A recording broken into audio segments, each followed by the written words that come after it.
Gérard Rabillet, bonjour. Bonjour Yann. Nous sommes encore en pleine période de baccalauréat. Oui, Alors, vous nous parlez aujourd'hui du bac. On a vu Parcoursup la dernière fois. Maintenant, on rentre dans le diplôme. tout à fait. C'est l'actualité. Alors le baccalauréat, il faut d'abord rappeler, bien sûr tout le monde le sait, qu'en France c'est un monument, le baccalauréat. C'est très important de s'en rendre compte. Le baccalauréat, contrairement à ce que beaucoup de gens croient, n'a pas été créé par Napoléon. Napoléon a créé beaucoup de choses. Il a amélioré le baccalauréat, mais le baccalauréat, ses racines remontent au Moyen-Âge.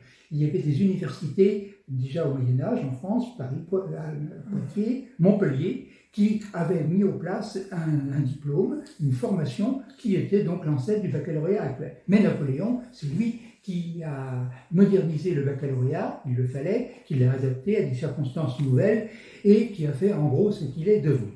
Le baccalauréat, c'est toujours un diplôme de fin d'études. Oui, c'est-à-dire... Ou là, peut-être aussi un diplôme d'entrée en études supérieures. Mais c'est surtout ça, hein, c'est-à-dire que le baccalauréat, tel qu'il a été conçu et pratiqué au 19e, au 20e siècle, jusqu'à maintenant, c'est effectivement un diplôme de fin d'études. Hein. C'est un examen qui permet donc de valider l'enseignement qui a été donné dans les lycées. Bon. Mais c'est en même temps la porte d'entrée, on en reparlera, à l'université. Donc c'est vrai que dans le système actuel, le baccalauréat est très important. Il reste prestigieux, mais son prestige, eh bien, il faut bien reconnaître qu'il est écorné. Pourquoi est-il écorné? Eh bien parce que depuis toujours, j'ai connu ça étant élève, étant professeur, étant chef d'établissement, inspecteur d'académie, l'organisation du baccalauréat, qui touche maintenant des centaines de milliers de jeunes chaque année, c'est une organisation très lourde. Une organisation donc qui nécessite beaucoup d'argent, parce qu'en effet, par exemple, les corrections, il faut bien que les correcteurs qui font ça en plus de leur travail normal soient payés, et puis la préparation du baccalauréat et l'organisation des épreuves fait que dans les lycées, le troisième trimestre, pratiquement le troisième trimestre, en classe terminale, et aussi un peu en première, est extrêmement perturbé. Il n'y a plus le déroulement normal du cycle des études. C'est l'organisation du baccalauréat qui compte. Alors donc, une lourdeur qui est de plus en plus insupportable, compte tenu effectivement des contraintes de toutes sortes qui pèsent sur l'éducation nationale. C'est vrai. Bon. Et alors, tout le monde essaye de le réformer, j'ai l'impression, oui, depuis des années et des années. C'est vrai. Mais le baccalauréat, on l'a dit il y a quelques instants, c'est aussi la porte d'entrée à l'université. Et alors là, il y a bien entendu un problème. Pourquoi ? Je vais reprendre une image, j'ai dit porte d'entrée. Bon, l'enseignement supérieur, c'est-à-dire les universités, les grandes écoles, imaginons qu'elles soient toutes dans une grande maison, dans une immense maison. Cette maison a une porte d'entrée. Bon, c'est-à-dire que pour accéder à n'importe quelle formation à l'intérieur, elle-même cloisonnée, il faut passer par la porte d'entrée. Et le baccalauréat, eh bien, c'est en somme la clé de cette porte d'entrée. C'est-à-dire qu'il faut taper à la porte, pour rester dans l'image, on ouvre, on demande ce qui se passe, et on vient dire ce que l'on est, et on demande si on peut entrer ou pas. Le baccalauréat, c'est ça. Hein. C'est-à-dire que c'est la porte d'entrée qu'il faut absolument franchir pour après aller, évidemment, dans tous les domaines de l'enseignement supérieur. Alors, il fut un temps où les lauréats du baccalauréat, alors que la population scolaire était déjà moins importante, en pourcentage, était beaucoup moins nombreux que maintenant. En 1967, par exemple, ce n'est quand même pas le début, eh bien, il n'y avait dans les années 1960-70, en 67 en particulier, qu'un peu plus de 60% de reçus. Bon, c'est-à-dire qu'il y avait la défense d'un certain niveau, la défense d'une certaine qualité. Je dirais simplement qu'en 2021, eh bien, ce pourcentage, il est monté à 94%. 94% de reçus. Autrement dit, en 2021, bon, vous allez me dire, il y avait le Covid, etc. Mais en 18-19, c'était pareil. C'est-à-dire que dans les années actuelles, il faut faire beaucoup d'efforts si on veut ne pas avoir le baccalauréat. Ah oui, sinon on est reçu. Et les mentions, par exemple, eh bien, il y a 50, 60 ans, quand vous avez passé le bac, Yann, moi quand je l'ai passé, mention très bien, c'était exceptionnel, il fallait avoir 16 de moyenne. Or, maintenant, eh bien, les mentions, on les a à foison, y compris les mentions très bien. C'est-à-dire que, justement, en 2021, on s'est rendu compte que la dernière année connue, bien sûr, la plus récente, 94% de reçus, et alors à l'intérieur, 2 tiers de mentions. assez bien, bien ou très bien. Un phénomène d'inflation. Alors vous allez me dire, c'est normal, les élèves sont de plus en plus intelligents, par conséquent, ils ont une meilleure réussite. Je vois le sourire déjà.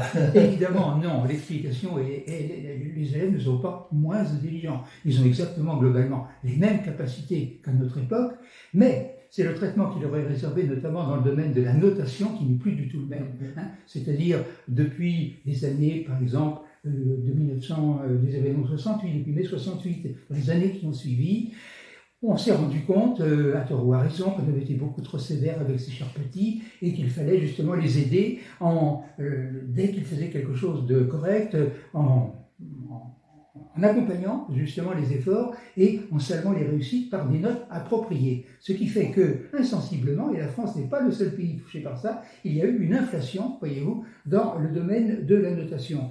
Alors, inflation, ça veut dire que des enseignants alors à égalité de qualité des enseignants, des enseignants qui estimaient, bon, ça c'est la docimologie, la science des notes, qui estimaient qu'il y a 40 ans qu'une bonne copie au baccalauréat ça valait 12-13, bon, maintenant les mêmes enseignants ou leurs successeurs donnent 17-18. Bon, ce qui fait une augmentation, puisque la barre pour être reçue est toujours à 10, automatiquement il y a beaucoup plus évidemment de reçus. Songez qu'un ministre, dont je ne citerai pas le nom, est allé il y a un certain nombre d'années à dire, il a écrit même, bon, dans ses recommandations au jury de baccalauréat, il est allé jusqu'à dire que devant une très bonne prestation, il ne fallait pas hésiter à mettre des 20 sur 20, mais des 20 plus, des signes plus, vous vous rendez compte, où va-t-on? Alors, donc, c'est une inflation qui est évidemment extrêmement dangereuse sur le plan quantitatif en particulier. Pourquoi? Parce que du coup, vous avez des élèves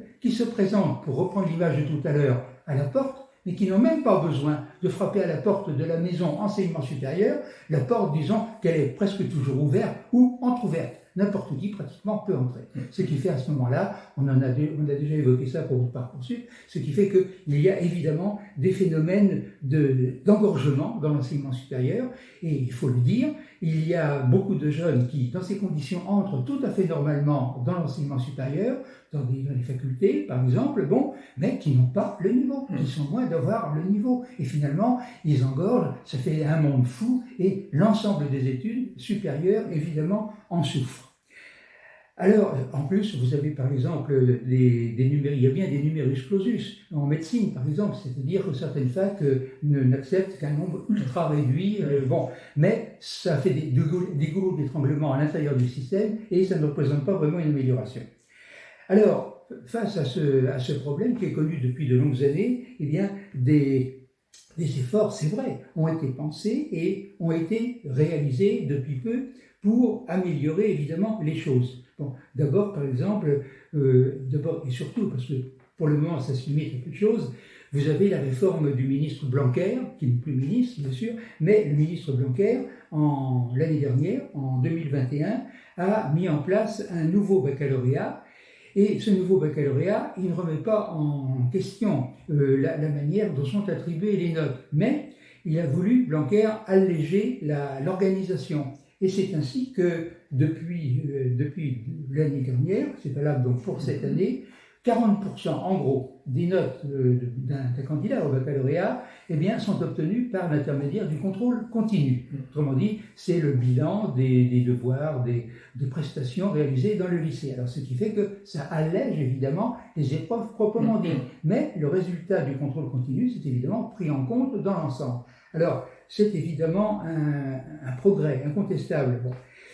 Mais je pense que je fais partie de ceux qui pensent qu'il faut aller beaucoup plus loin. Et quand je dis je fais partie, c'est-à-dire qu'il y en a beaucoup qui ne pensent pas comme moi. Et là, je vais donner simplement ma position. Je ne veux surtout pas pontifier. Bon, c'est mon expérience, mais vous avez beaucoup de gens qui ont la même expérience professionnelle de l'éducation nationale que moi et qui ne pensent pas comme moi. Hein. C'est-à-dire qu'effectivement, on peut garder le baccalauréat tel quel, comme l'a fait le ministre Blanquer dans son projet, et essayer de l'améliorer. Bon, mais je pense qu'on n'ira pas au fond des choses. Je me trompe peut-être. Bon, il faut aller plus loin. C'est-à-dire que, je vais peut-être vous faire frémir, mais je suis partisan, comme beaucoup d'autres, hein, on est nombreux à le penser, parmi les responsables présents ou passés, bon, on est nombreux à penser que le baccalauréat peut être supprimé. C'est horrible de dire ça, hein. Le monde va se retourner, les gens du Moyen-Âge aussi. Le baccalauréat peut être supprimé, mais attention, à condition, bien entendu, d'être remplacé par quelque chose. Pourquoi? Parce qu'il faut bien qu'il y ait quelque chose qui marque le passage capital entre le lycée et l'université. Il faut une organisation. Alors, je pense que ce qui serait possible, mais en reconnaissant que c'est difficile, je pense que ce qui serait possible, c'est de remplacer le baccalauréat par un diplôme, on supprime le baccalauréat en tant que tel, mais on le remplace par un diplôme, avec un D majuscule, un diplôme de fin d'études secondaires. Bon, ce diplôme serait donné dans le cadre du lycée, de l'établissement, par les professeurs de la classe terminale, réunis en conseil sous l'autorité du proviseur. Bon, et ce diplôme de fin d'études, eh bien, à ce moment-là, donc, serait donné, je pense, en connaissance de cause, et permettrait donc, d'une part, à ne pas envoyer au baccalauréat, en faculté, pardon, des jeunes qui n'ont pas visiblement les moyens et les ressources pour faire face. On leur dirait gentiment, non, il faut s'arrêter maintenant. Il y a d'autres orientations. Bon. Alors donc, ça permettrait évidemment ça, ce diplôme de fin d'études. Et puis, naturellement, ça allégerait énormément, bien sûr, les formalités. Seulement, à ce moment-là, on peut penser que, naturellement, le résultat statistique de ce baccalauréat, tel que je le souhaite comme d'autres personnes, et qui par conséquent n'existe pas, le résultat statistique peut être le même. C'est-à-dire que par le jeu des conseils de classe, du fameux diplôme de fin d'études, on peut très bien avoir le même nombre d'élèves, voyez-vous, que naturellement les élèves que l'on a avec le baccalauréat traditionnel. Ce qui fait qu'à ce moment-là, bien entendu, ce serait une très grande innovation, d'autres pays le font.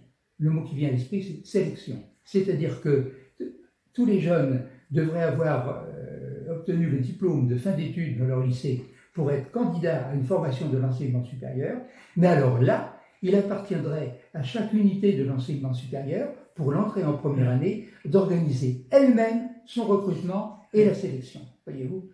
Ce qui fait qu'à ce moment-là, évidemment, ça ferait beaucoup de désenchantés, beaucoup de mécontents, mais il vaut beaucoup mieux, à mon avis, qu'un jeune ou une jeune à 18 ans, se voit signifier qu'il y a des tas d'autres métiers possibles sans passer par l'université, quitte à décevoir, plutôt que d'attendre 2-3 ans et au bout de 2-3 ans de constater que ces jeunes n'ont rien obtenu, ils sont complètement désœuvrés, désaxés, déprimés. Voyez-vous.